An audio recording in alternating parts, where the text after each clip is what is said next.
آپ کا آخری وقت آ گیا, زندگی سے جانے کا ٹائم آ گیا. تو آپ کی زوجہ محترمہ رضی اللہ تعالی عنہا نے نبی پاک کے پاس میسج بھجوایا کہ حضور القمہ کا آخری وقت ہے, سکرات کا عالم ہے. تو نبی پاک علیہ الصلوۃ والسلام نے حضرت بلال حبشی اور حضرت صہیب رومی رضی اللہ تعالیٰ عنہ کو حضرت القمہ کے پاس بھیجا کہ جاؤ القمہ کو آخری وقت ہے, کلمے کی تلقین کرو. اب یہ چلیں لگے ہاتھوں مسئلہ بھی سمجھ لیں کہ جب کسی کا آخری وقت ہو نا, سانسیں اکھڑ رہی ہوں, ہمیں فیل ہو جائے کہ سکرات کا عالم ہے, تو اب کیا کرنا چاہیے ہمیں؟ ہم کچھ لوگ کیا کرتے ہیں, مرنے والے کے پاس جا کر کہتے ہیں کلمہ پڑھو کلمہ پڑھو. نہیں, یہ نہیں کرنا چاہیے. اس وقت وہ بڑی تکلیف میں ہوتا ہے. علماء کہتے ہیں کبھی کسی کو آخری وقت یہ نہ کہیں کلمہ پڑھو, بلکہ اس کے پاس جا کر خود زور زور سے کلمہ پڑھنا شروع کر دیں, کیونکہ وہ آپ کو سن کے پڑھ لے گا, ریمائنڈ ہو جائے گا اس کو. لیکن اگر آپ کہیں کلمہ پڑھو اور معاذ اللہ تکلیف کے عالم میں وہ کہتے کہ میں نہیں پڑھتا یا میں کلمے کو نہیں مانتا, تو کہیں ایسا نہ ہو اس کا ایمان کا جو خاتمہ ہے وہ برا خاتمہ ہو جائے. تو تلقین کا طریقہ بھی یاد رکھے. تو بہرحال حضرت بلال حبشی حضرت صہیب رومی پہنچے اور آپ نے تلقین کرنا شروع کر دی, کلمہ پڑھنا شروع کیا. بہت دیر ہو گئی, حضرت القمہ رضی اللہ تعالیٰ عنہ کی زبان پر کلمہ جاری نہ ہو پایا. صحابی رسول ہے, واپس آئے, آقا سے عرض کی حضور کلمہ جاری نہیں ہو رہا ہے, القمہ کی زبان پر کلمہ پاک جاری نہیں ہو رہا ہے. اب ذرا سنیے گا, پیارے آقا علیہ الصلوۃ والسلام نے فرمایا کیا القمہ کی ماں زندہ ہے؟ کہا جی حضور والدہ زندہ ہیں لیکن بہت بوڑھی ہیں. آقا نے فرمایا جا کے ام القمہ سے کہو کہ اگر ہمت ہے آ سکتی ہیں تو یہاں آ جائیں, ورنہ میں خود حاضر ہو رہا ہوں, میں خود کرم فرما رہا ہوں. اب ذرا سوچئے, سرور کائنات نے یہاں بھی مجھے اور آپ کو ایک ادب سکھایا ہے کہ بزرگوں کو, چاہے آپ کا مرتبہ کچھ بھی ہے, آپ بڑے عالم بن گئے ہیں یا آپ بہت پیسے والے ہیں, آپ کو جناب خاندان میں شہرت حاصل ہے اور ایک غریب بوڑھا ہے, اگر وہ مجھ سے عمر میں بڑا ہے نا تو وہ عزت کا مستحق ہے. بعض اوقات لوگوں کے ملازم بڑی عمر کے ہوتے ہیں, وہ ملازم سے ایسے پیش آتے ہیں جیسے غلام ہے.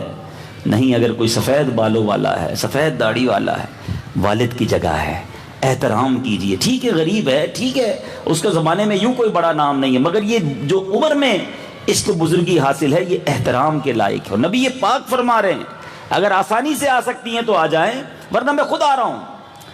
اب صحابی کی والدہ تھی, میسج پہلا تو کہا میں نبی پاک کے دربار میں خود حاضر ہوتی ہوں. وہ آ گئی. پیارے آقا نے فرمایا اے ام القمہ ذرا بتاؤ تو صحیح تمہارا بیٹا کیسا ہے؟ کہا حضور القمہ تو بڑا نیک ہے, بڑا نمازی ہے, بڑا روزے رکھنے والا ہے. آقا نے فرمایا یہ نہیں, یہ بتاؤ تمہارے ساتھ کیسا ہے؟ ذرا سنیے گا, روزہ رکھنے والا, نماز پڑھنے والے کا مطلب کیا ہوا؟ اللہ کے حقوق ادا کر رہا ہے نا. ہم میں سے بہت سارے مجھے چہرے نمازی نظر آ رہے ہیں, روزے بھی رکھتے ہوں گے, زکوٰۃ بھی دیتے ہوں گے, عمرے حج بھی کیے ہیں, بڑی اچھی بات ہے. آقا نے پوچھا اے ام القمہ بتاؤ تمہارے ساتھ کیسا ہے؟ کہا حضور میں ناراض ہوں, میں اپنے بیٹے سے ناراض ہوں. فرمایا کیوں؟ کہ حضور مجھ سے زیادہ اپنی بیوی کو فوقیت دیتا ہے, اپنی بیوی کو پریورٹی دیتا ہے, میری بات نہیں سنتا. اللہ کے حبیب علیہ الصلوۃ والسلام نے کیا کمال کا کام کیا. ایک طرف القمہ کی آخری سانسیں ہیں, صحابہ گئے, کلمہ جاری نہیں ہو رہا, دوسری طرف والدہ کو اپنے پاس بلا لیا. اب فرمایا اے بلال ایسا کرو بہت ساری لکڑیاں لے کر آؤ.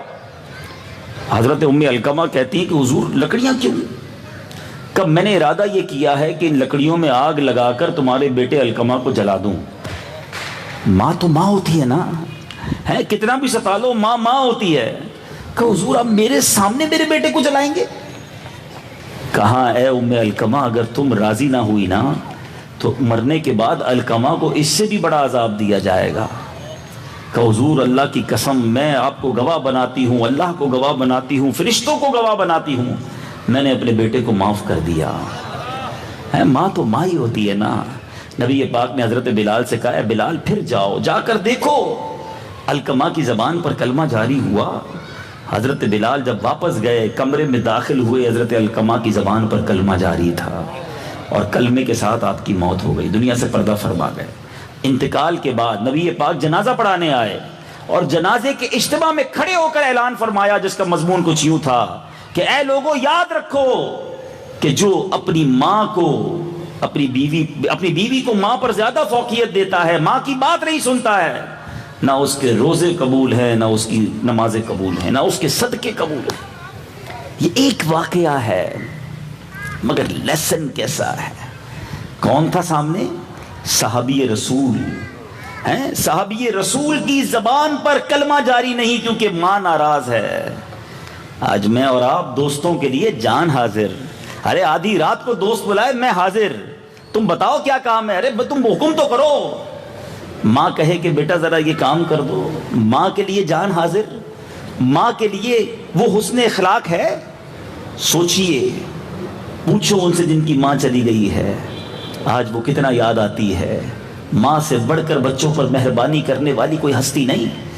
نبی پاک علیہ الصلوۃ والسلام سے ایک بار کوسچن ہوا، حضور یہ بتائیے کہ میرے حسن اخلاق کا سب سے زیادہ حقدار کون ہے؟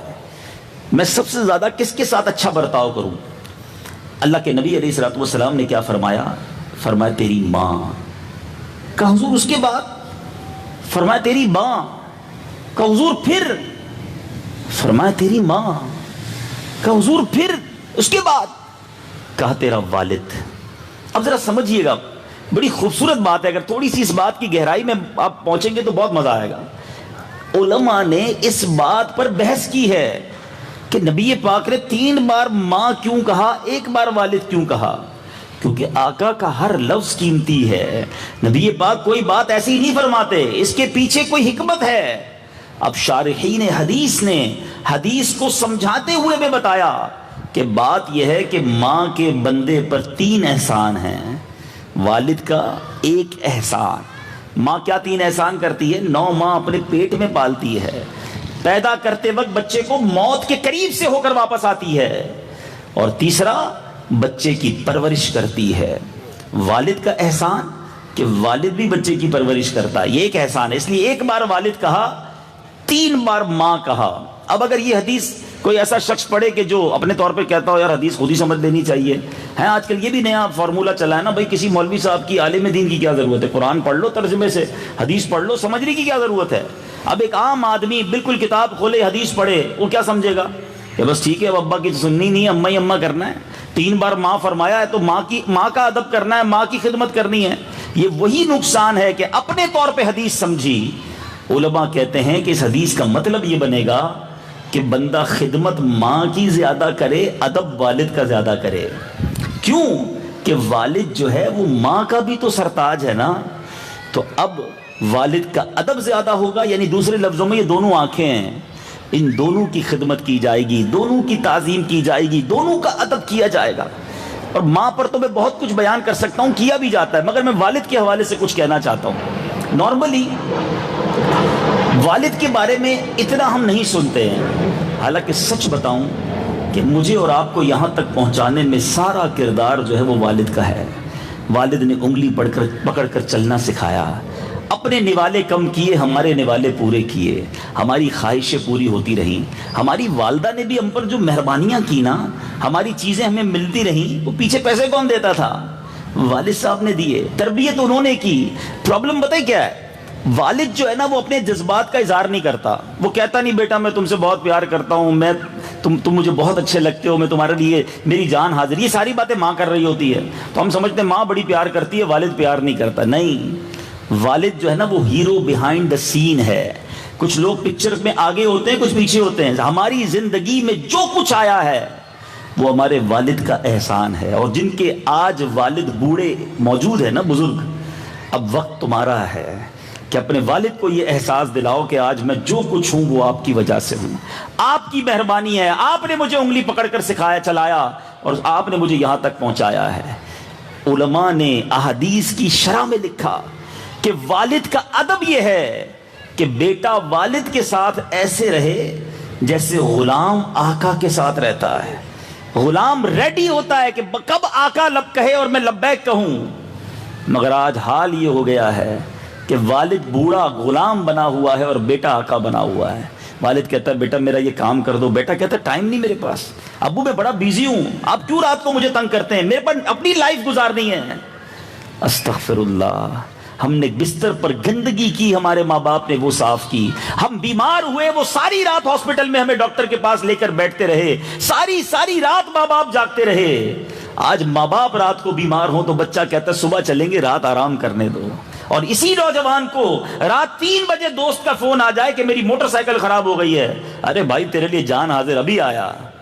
دوست کے لیے تمہارے پاس سب ٹائم. میں یہ نہیں کہتا دوستوں کو ہر مسلمان کے ساتھ اچھا برتاؤ ہونا چاہیے، مگر اسلام کیا سکھا رہا ہے کہ سب سے پہلے ماں باپ ہیں، پھر باقی سارے ہیں. مگر پرابلم یہی ہے گاہک کے لیے نرم ہیں. ہمارے کسٹمر آ جائے دکان پر، ارے جناب ایسا بچتے ہیں لوگ، آئیے آئیے آئیے بیٹھیے بیٹھیے، کھانا کھایا نہیں کھایا آپ نے، پانی تو پیجیے، ذرا پنکھا کرو بھائی صاحب کی طرف، اور چلے جوس پلاؤں آپ کو، اور سنائیں طبیعت کیسی ہے. جس محبت سے، جس پیار سے آپ نے اپنے کسٹمر سے بات کی ہے، کبھی والد سے ایسے بات کی ہے کہ ابو آپ کیسے ہیں، آپ ٹھیک ہیں، آپ بیٹھیں، آپ کے جوتے اتار دوں، میں آپ کو پانی پلاؤں، پنکھا آپ کی طرف کر دوں، کوئی اور حکم میرے لیے؟ یار یہ بیٹے کا حق نہیں ہے کہ والد کے ساتھ اس طرح برتاؤ کرے. مگر آج یہ بات کرنے کے لیے کوئی ماں باپ کے لیے سامنے تیار نہیں ہے. بڑھاپے میں ان کو اور کچھ نہیں چاہیے، ان کو فقط آپ کے چند میٹھے بول چاہیے، آپ کا ٹائم چاہیے. مگر آج ہمارے پاس وقت نہیں ہے ماں باپ کو دینے کے لیے.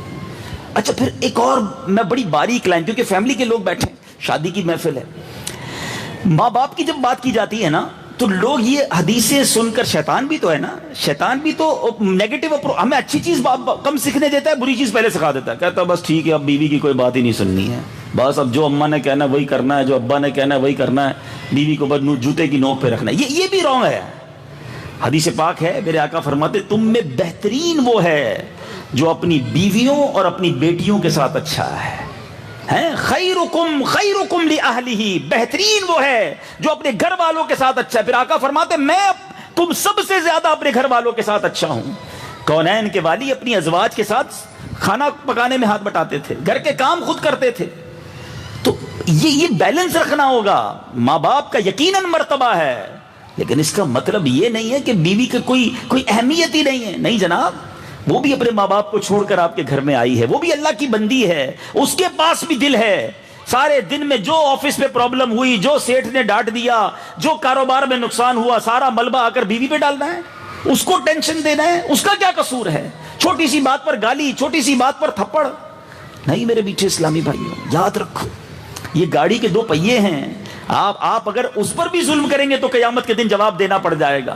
اور اپنی بیوی کے ساتھ مہربانی کرو گے تو یہی مغفرت کا سبب بھی بن سکتا ہے. کئی بار یہ واقعہ بیانات میں آپ نے سنا ہوگا، میں نے بھی کئی بار بیان کیا ہے کہ ایک شخص بڑا گناہگار تھا، اس کا انتقال ہوا اور اس کے کسی دوست نے اس کو خواب میں دیکھا اور پوچھا تمہارے ساتھ کیا معاملہ ہوا؟ کہ کوئی نیکی تو تھی نہیں، مگر ایک بار میری بیوی جو ہے اس نے کھانا بنایا اور اس میں نمک زیادہ ڈال دیا. بڑا غصہ ہے کہ جی چاہا یہی پلیٹ اٹھا کر اس کے منہ پہ مار دوں. ہو سکتا ہے ایسے شیر ببر یہاں بھی بیٹھے ہوں گے کہ جناب کھانا ٹھنڈا ہوتا ہے تو وہ چانٹا مار دیتے ہوں گے، برتن توڑ دیتے ہوں گے، گلاس پھینک دیتے ہوں گے. مجھے ایک بات بتاؤ، شادی بیوی سے کی ہے یا کمپیوٹر سے کی ہے؟ غلطی تو ہو سکتی ہے انسان سے، آپ سے بھی تو ہوتی ہے نا. کیا آپ سے کوئی غلطی نہیں ہوتی؟ ہر چھوٹی غلطی پر لڑائی جھگڑا، مار کٹائی، گالی گلوچ. کہتا جی تو بڑا چاہا کہ اسی پلیٹ کو اٹھا کر اس کے منہ پہ مار دوں. پھر خیال آیا کہ یار بیوی نے آج کھانے میں نمک زیادہ ڈالا ہے اور مجھے اتنا غصہ آ رہا ہے، ایک غلطی کی ہے، میں روزانہ اللہ کی کتنی نافرمانیاں کرتا ہوں، میرا رب تو مجھے سزا نہیں دیتا. کہتا بس یہ سوچا اور میں نے چپ چاپ کھانا کھا لیا، کچھ نہیں کہا بیوی کو.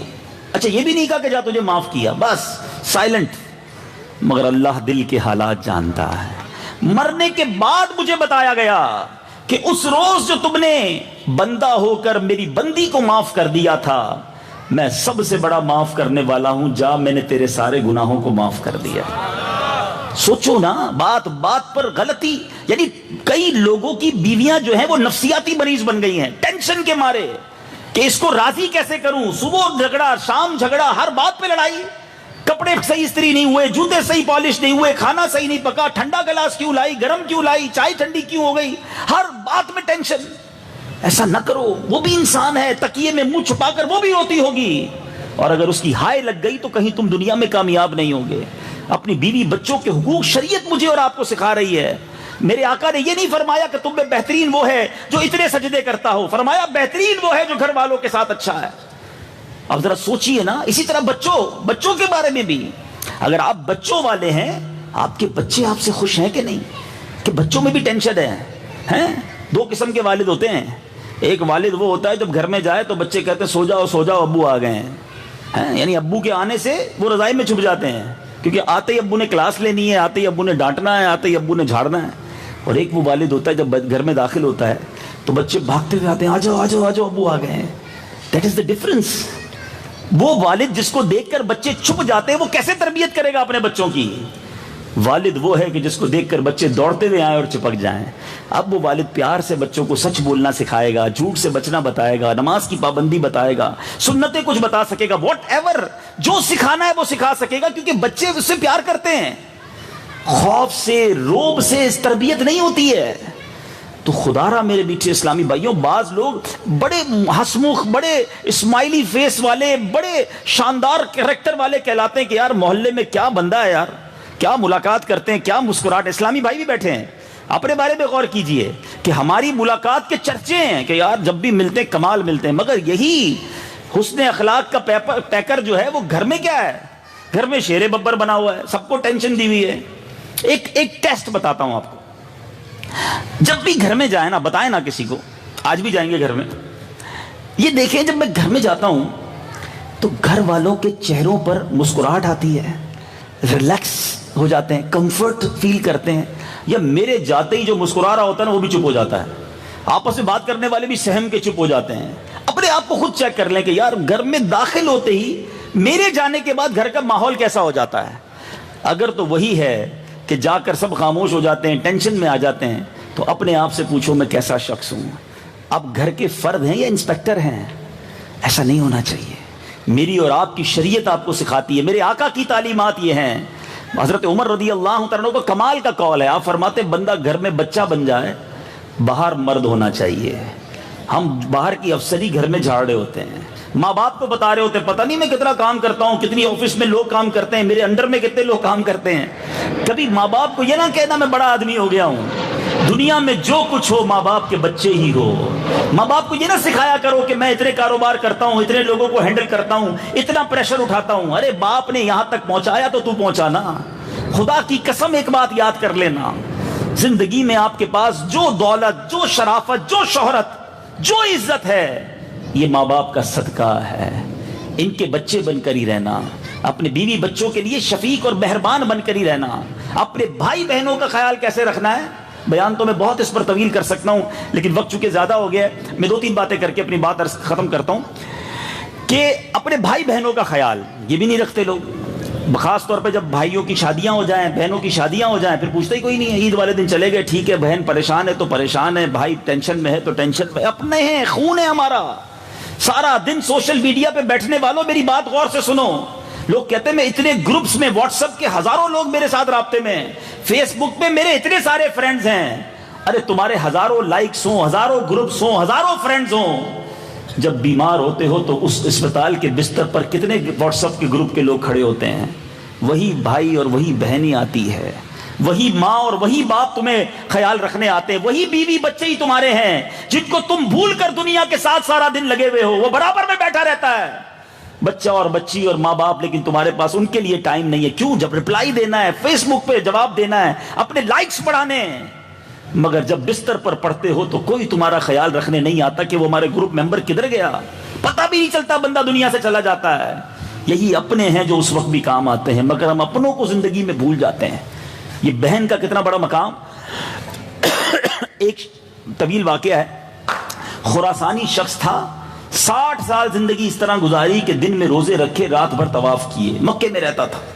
اس کی ساری عبادت کا خیال نہیں رکھتا تھا, تو صرف سجدے, صرف نمازیں, صرف روزے, صرف جناب صدقہ خیرات. اچھا غیروں کو خوب بانٹیں گے, او ہو مسجد میں جا کے چندہ دے آئیں گے, فلاں جگہ دے کر آئیں گے, یتیم خانے میں دے کر آئیں گے. او بھائی بڑی اچھی بات ہے, تیرا اپنا رشتہ دار پریشان ہے, اس کو دیکھ تو صحیح ہے. اپنے کزن کے گھر میں کھانا نہیں ہے, اپنی خالہ پریشان ہے, خالہ کا بچہ بے روزگار ہے, وہ جناب آپ کے نئے کپڑے دیکھ کر پریشان ہوتے ہیں کہ یار ہمارے پاس کپڑے عید کے دن نہیں ہیں, اور دنیا میں جا کے بانٹ رہے ہیں. یاد رکھو حدیث پاک کا مضمون ہے, اس بندے پر اللہ تعالی قیامت کے دن نظر رحمت نہیں فرمائے گا جو غیروں کو بانٹے اور اس کے اپنے پریشان ہوں. ہم دعوت اسلامی والے لاکھوں کروڑوں کا چندہ کرتے ہیں. میں آپ کو کہتا ہوں نہ دو پہلے دعوت اسلامی کو, پہلے دیکھو اپنے گھر والوں کو. جو شریعت کا حکم ہے پہلے اس پر عمل کرو. بلکہ علماء نے احادیث کے ایک صدقے کا ثواب، ایک رشتہ داری نبھانے کا ثواب. تو خدا را جو شریعت کی کیٹیگری ہے اس کو سمجھو نا. دنیا والوں کو یقیناً اچھا برتاؤ کرنا ہے، مگر ٹاپ پریورٹی یہ ہے کہ میری فیملی مجھ سے خوش ہو، میرے گھر والے مجھ سے راضی ہوں، مجھے ان کا خیال پہلے رکھنا ہے. یہ جو رشتے ہیں نا یہ بڑے مقدس ہیں. ایک بار ایک شخص نبی پاک کی بارگاہ میں آیا، کہتا حضور میرے سے بہت بڑا گناہ ہو گیا ہے، کیا میرے گناہ کی معافی ہے؟ ذرا سوال سنیے گا اور جواب سنیے گا. بیوٹیفل کوسچن اینڈ زبردست، کمال کا آنسر. اللہ کے حبیب سے پوچھتا ہے حضور مجھ سے بہت بڑا گناہ ہو گیا ہے، کیا میرے گناہ کی کوئی معافی ہے؟ اب نبی پاک نے جواب نہیں دیا. پیارے آقا نے بھی ایک سوال کر لیا. فرمایا بتاؤ تیری ماں زندہ ہے؟ ارے سوال ہو رہا ہے اللہ کی نافرمانی کا، سوال ہو رہا ہے گناہوں کی کثرت کا، توبہ کرنی ہے. آقا کیا پوچھ رہے ہیں کہ تیری ماں زندہ ہے؟ کہ حضور ماں نہیں ہے. فرمایا تیری خالہ ہے؟ کہ حضور خالہ زندہ ہے. کہ جا تیری خالہ کی خدمت کر، اللہ تیرے گناہ معاف فرما دے گا. امیزنگ. آپ سوچئے اللہ کے گناہ کیے ہیں، اللہ کی نافرمانی کی ہے، خالہ کی خدمت کرو اللہ گناہ معاف فرما دے گا. یہ سمجھنے کی ضرورت ہے. ہر چیز یقیناً حقوق اللہ پورے کرنے، نمازیں پوری پڑھنی ہے، روزے پورے رکھنے، صدقے خیرات دینے چاہیے، مگر وہ سارے کام پورے ہوں اور گھر اور فیملی میں صفر ہوں، مارے جائیں گے، پھنس جائیں گے. خیال کیجئے لوگوں کا، اور جتنا جو قریب ہے اتنا آپ کے اوپر زیادہ حق ہے. بیوی بچوں کا، بھائی بہن کا، ماں باپ کا، پھر پڑوسیوں کا، پھر دوسروں کی باری آئے گی نا. پڑوسی کے حقوق اتنے بیان کیے نبی پاک علیہ الصلوۃ والسلام نے. پیارے آقا نے فرمایا جس کا مضمون ہے جس کا پڑوسی کہے یہ بندہ ٹھیک ہے وہ بندہ اللہ کی بارگاہ میں ٹھیک ہے، پڑوسی کہے اچھا نہیں اللہ کی بارگاہ میں وہ اچھا نہیں. حدیث کا مضمون ہے پڑوسی کی گواہی اتنی امپورٹنٹ ہے. ایک بار صحابہ بیٹھے تھے، نبی پاک پڑوسی کے حقوق بیان کر رہے تھے. صحابہ کہتے ہیں اتنے حق بیان کیے کہ ہمیں یہ ڈر لگنے لگا کہ کہیں نبی پاک وراثت میں حصہ بھی بیان کر دیں گے. اتنے حقوق ہیں. لیکن آج پڑوسی ہم میں سے کس کا راضی ہے؟ پڑوسی کتنا پریشان ہے. ہمارے بزرگوں کے پڑوسی غیر مسلمان ہوتے تھے، ہمارے بزرگوں کا ایٹیٹیوڈ برتاؤ دیکھ کر مسلمان ہو جاتے تھے. ہمارا مسلمان پڑوسی ہم سے پریشان ہوتا ہے. ابھی شادی کا گھر ہے نا، چلیں ایک مشورہ بھی دے دیتا ہوں. نارملی شادی والے دنوں میں پڑوسی کو بڑی تکلیف ہوتی ہے. کوشش کیجئے گا، آپ سے بھی گزارش کرتا ہوں اور لوگوں سے بھی، کہ ہمارے پڑوسی کو تکلیف نہ ہو. اس کو اپنی خوشیوں میں شامل کر لیں، لیکن کوئی ایسا ہنگامہ، شور شرابہ، پارکنگ اور چیزیں کہ جس سے اس کو تکلیف ہو. ہماری خوشی میں کسی کو تکلیف کیوں ہو یار؟ اپنی خوشی میں ایسی خوشی بناؤ کہ سارے خوش ہو رہے ہو نا. پڑوسی کو زیادہ کھانا بھجوا دیا، اس کو خیال رکھا، اس کو دعوتوں میں شریک کیا، یعنی وہ بھی فیل کرے کہ میرے خاندان میں گویا تقریب ہو رہی ہے، میں بھی اس خاندان کا ایک فرد ہوں. ورنہ بعض لوگ اپنی خوشی میں دوسروں کا بیڑا غرق کر دیتے ہیں. ایسا نہ کیا کرو. اللہ تعالیٰ مجھے اور آپ کو حقوق العباد پورے کرنے کی توفیق عطا فرمائے. یہ بڑا نازک معاملہ ہے. اللہ کی نافرمانی کی نا، 70 سال تک کوئی شخص نماز نہ پڑھے، ایک بار سچی توبہ کر لے، اللہ وہ 70 سال کے گناہ معاف فرما دے گا.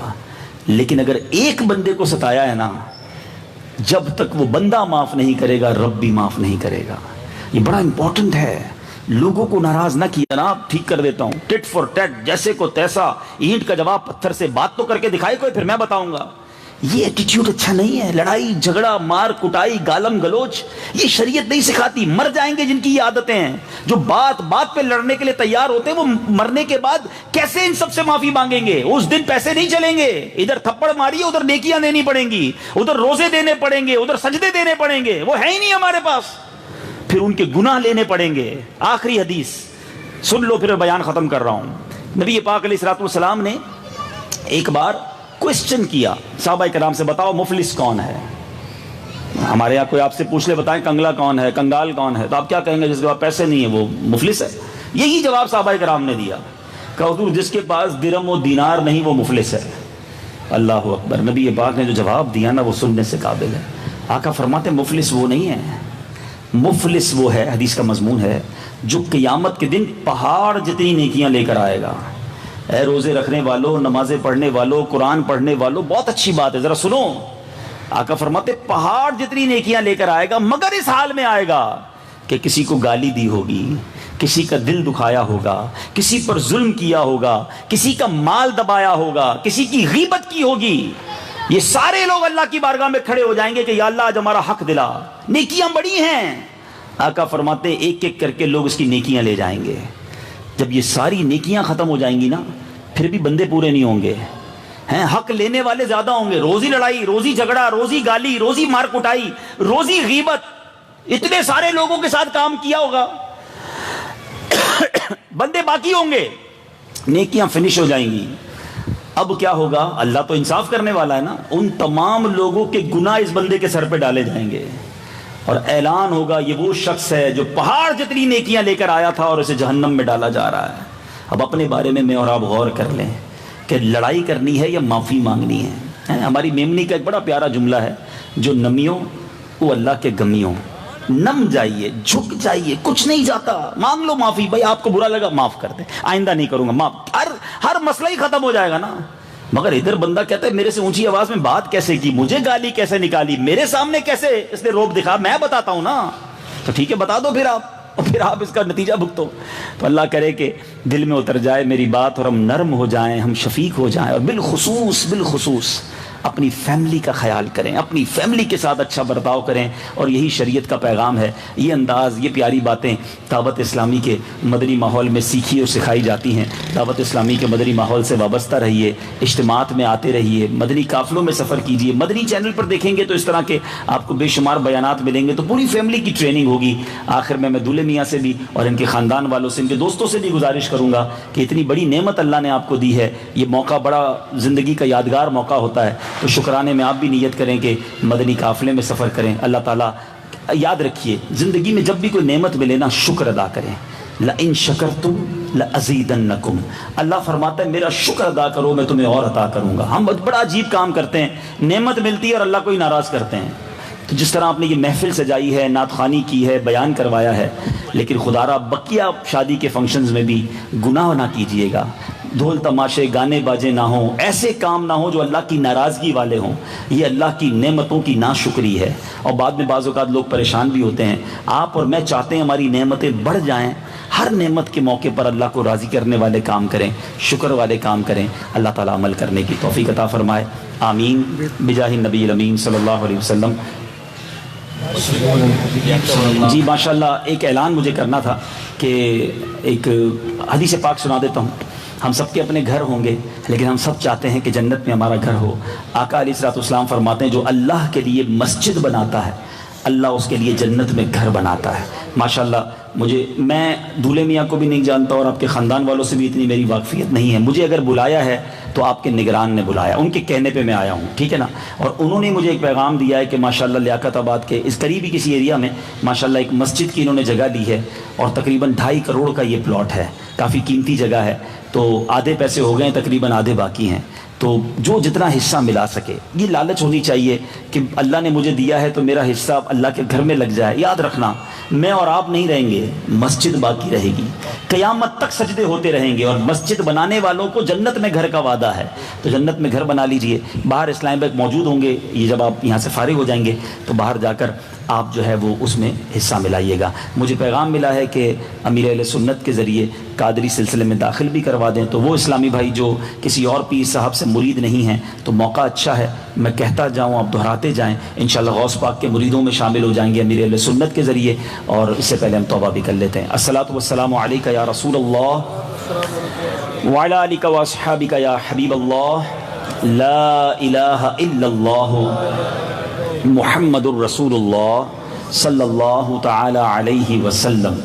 توبہ کرتا ہوں میں اپنے تمام پچھلے گناہوں سے، اور وعدہ کرتا ہوں میں کہ آئندہ شریعت پر چلوں گا، بد مذہبوں اور برے لوگوں کی صحبت سے بچتا رہوں گا، نماز روزے کی پابندی کرتا رہوں گا، والدین کی نافرمانی، جھوٹ، غیبت، چغلی، وعدہ خلافی، گالی گلوچ، فلمیں ڈرامے، گانے باجے، بے پردگی وغیرہ وغیرہ گناہوں سے بچتا رہوں گا۔